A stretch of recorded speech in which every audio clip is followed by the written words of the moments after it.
Tātad, kā jūs godāt, kāds ir jūsu vārds, kāda ir jūsu nodarbošanās un kāds ir jūsu vecums?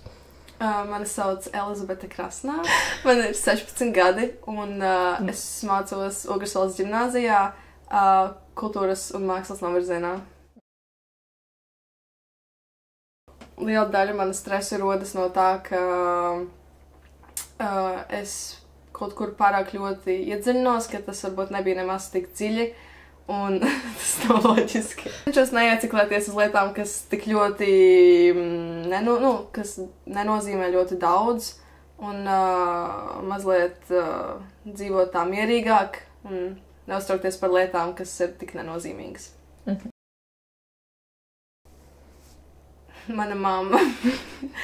Man tā kā, mammas jau vienmēr jūt, kad kaut kas nav labi, un tad, pat ja es nevēlos, es pastāstītu par, nezinu, kaut ko ļoti grūtu vai kaut ko, ko es piedzīvoju, kas nebija ļoti pozitīvi.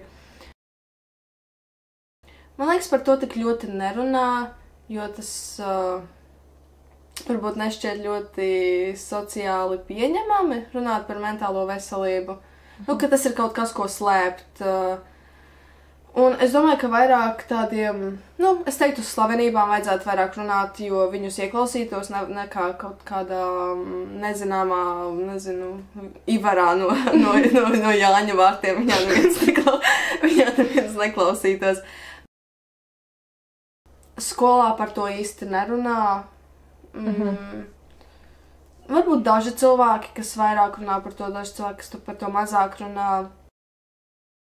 Bet ģimenes lokā mēs par to īsti nerunājam. Man ir diezgan tādi vecmodīgi vecāki, viņi domā, ka tādas mentālās problēmas tik ļoti neeksistē, cik varbūt tas ir nopietni.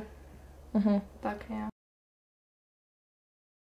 Manā skolā tas psihologs ir diezgan bailīgs.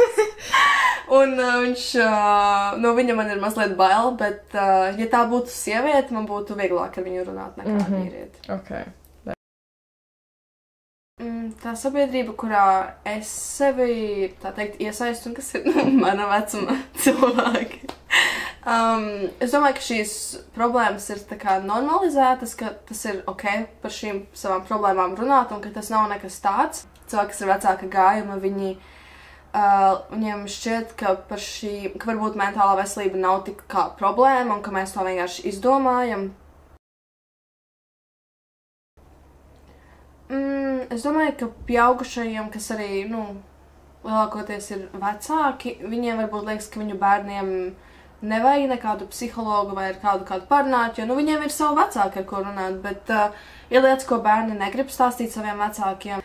Es domāju, ka pieaugušajiem ir grūtāk to saprast, ka varbūt bērns negrib visu dalīties ar saviem vecākiem, bet runāt ar kādu profesionāli, lai tiešām izstāstītu visu.